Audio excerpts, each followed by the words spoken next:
جس کے نتائج کا اعلان 1 ماہ میں کیا جائے گا۔ تہران حکومت نے ویکسین خریدنے کے لیے $245 ملین مختص کر رکھے ہیں۔ امریکی فوجی قافلے پر جنوبی عراق پر 2 مختلف حملے کیے گئے۔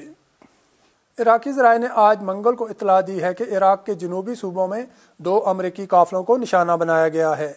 رپورٹ کے مطابق عراق کے جنوبی صوبہ دیوانیہ میں ایک قافلے کو نشانہ بنایا گیا۔ یہ قافلہ بین الاقوامی اتحاد سے وابستہ تھا اور اسے دیوانیہ انٹرنیشنل روڈ پر نشانہ بنایا گیا۔ اس قافلے کے راستے میں ایک بم پھٹا اور ایک گاڑی کو نقصان پہنچا۔ یہ رپورٹ ایسے وقت سامنے آئی ہے جب گزشتہ جمعہ کو ذرائع نے اطلاع دی تھی کہ 4 امریکی قافلوں کو نشانہ بنایا گیا ہے۔ عراقی ذرائع کے مطابق بابل، المسنا، دیوانیہ اور زیکار صوبوں میں ان کاروانوں کو رواں مہینے نشانہ بنایا گیا۔ عراق کے سیکورٹی ذرائع نے اعلان کیا ہے کہ بغداد کے الخضرہ علاقے پر دہشت گردوں کی جانب سے نئے عیسوی سال کے موقع پر بڑے پیمانے پر دہشت گردانہ کارروائیاں کرنے کے منصوبے کو ناکام بنا دیا گیا ہے۔ رپورٹ کے مطابق عراق کے سیکورٹی ذرائع کا کہنا ہے کہ سیکورٹی فورسز نے بڑی مقدار میں ایسے راکٹوں کا پتہ لگایا ہے جن کے ذریعے دہشت گردوں نے نئے عیسوی سال کے موقع پر بغداد کے الخضرہ علاقے کو نشانہ بنانے کا منصوبہ بنایا تھا۔ ایک دہشت گرد گروہ نے گراڈ نامی ان راکٹوں کو مشرقی بغداد کے علاقے المعامل منتقل کیا ہے تاکہ ان سے بغداد کے الخضرہ علاقے کو نشانہ بنائیں۔ سیکورٹی ذرائع کا کہنا ہے کہ سیکورٹی فورسز کو ہائی الرٹ کر دیا گیا ہے تاکہ ممکنہ طور پر وہ ہر قسم کی مشکوک حرکتوں پر نظر رکھیں۔ امریکی ایوان نمائندگان نے صدر ٹرمپ کا ویٹو کردہ دفاعی بل دوبارہ منظور کر لیا ہے۔ سینٹ سے منظوری کی صورت میں بل ٹرمپ کے دستخط کے بغیر قانون بن جائے گا۔ بل منظور ہونے کی صورت میں امریکی فوج افغانستان میں رک سکے گی۔ بل ایوان نمائندگان میں 2/3 سے زائد اکثریت کے ساتھ منظور کر لیا گیا ہے۔ ٹرمپ کے 4 سالہ صدارتی دور میں ریپبلکن نے پہلی بار ڈیموکریٹس کا ساتھ دیا۔ بل سینٹ سے بھی 2/3 کی اکثریت سے منظور کیا گیا تو ٹرمپ کے دستخط کے بغیر قانون بن جائے گا۔ یہ امر قابل ذکر ہے کہ اس سے پہلے صدر ٹرمپ نے کورونا امدادی پیکج بل پر دستخط کرنے سے یہ کہہ کر انکار کر دیا تھا کہ لوگوں کو اس سے زیادہ امداد دینی چاہیے۔ تاہم امریکی سیاسی جماعتوں اور عوام کے دباؤ پر انہیں کورونا بل پر بھی دستخط کرنے پڑے تھے۔ بنگلہ دیش نے روہنگیا پناہ گزینوں کے ایک دوسرے گروپ کو خلیج بنگال میں واقع باشن 4 نامی متنازع جزیرے پر منتقل کرنے کا عمل شروع کر دیا ہے۔ اطلاعات کے مطابق کاکسس بازار سے ان پناہ گزینوں کو چٹاگانگ کی بندرگاہ پر پہنچایا گیا، جہاں سے ایک بحری جہاز کے ذریعے انہیں متنازع جزیرے تک منتقل کیا گیا۔ انسانی حقوق کے کارکنان کا کہنا ہے کہ بہت سے پناہ گزینوں کو وہاں منتقل ہونے کے لیے مجبور کیا جا رہا ہے، لیکن بنگلہ دیش کی حکومت کا دعویٰ ہے کہ صرف انہی پناہ گزینوں کو جزیرے پر منتقل کیا جا رہا ہے جو اپنی مرضی سے وہاں جانا چاہتے ہیں۔ قبل ازیں 4 دسمبر کو پہلی بار تقریباً 1600 روہنگیا پناہ گزینوں کو مذکورہ جزیرے پر منتقل کیا گیا تھا۔ انڈونیشیا کی پارلیمنٹ میں باور کرایا ہے کہ ان کا ملک اسرائیل کے ساتھ تعلقات استوار کرنے کے بارے میں سوچ بھی نہیں سکتا۔ انڈونیشی پارلیمنٹ کے بین الاقوامی تعاون کمیٹی کے سربراہ ڈاکٹر فضلی زون نے کہا کہ اسرائیل نے ان کے ملک پر تعلقات استوار کرنے کے لیے دباؤ ڈالا ہے۔ امریکہ نے اسرائیل سے تعلقات استوار کرنے کے عوض انڈونیشیا کو معیشت بہتر بنانے کے لیے $2 ارب کی بھی پیشکش کی ہے۔ انہوں نے مزید کہا کہ انڈونیشیا کیونکہ اسرائیل کے ساتھ تعلقات قائم کرے گا جبکہ دوسری طرف فلسطین کی صورتحال ابتر ہوتی جا رہی ہے۔ امریکہ کی اسرائیل کی اندھی طرفداری کے نتیجے میں فلسطینی قوم کے حقوق غصب کیے جا رہے ہیں۔ ان کا کہنا تھا کہ ڈونلڈ ٹرمپ نے کئی دوسرے مسلمان اور عرب ممالک کو بھی اسرائیل کے ساتھ تعلقات استوار کرنے پر مجبور کیا ہے۔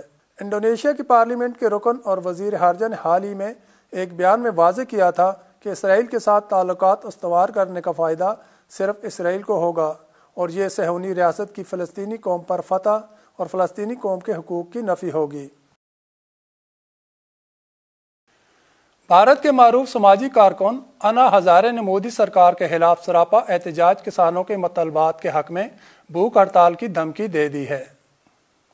بھارتی میڈیا سے گفتگو کرتے ہوئے انا ہزارے کا کہنا تھا کہ وہ ظالمانہ زرعی قوانین کے خلاف گزشتہ 3 سالوں سے احتجاج کر رہے ہیں، لیکن حکومت نے ان مسائل کے حل کے لیے کچھ نہیں کیا۔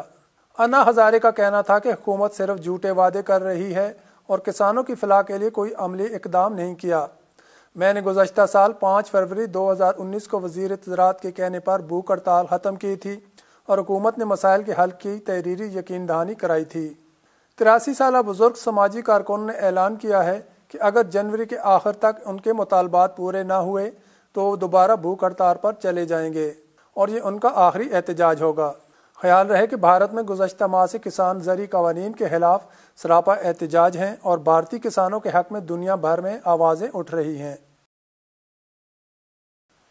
عراق کے اصحاب اہل الحق موومنٹ کے سیکرٹری جنرل قیس الخیز علی نے کہا ہے کہ قاسم سلیمانی اور ابو مہدی المہندس کو شہید کرنے میں ایک برطانوی کمپنی کا بھی ہاتھ ہے۔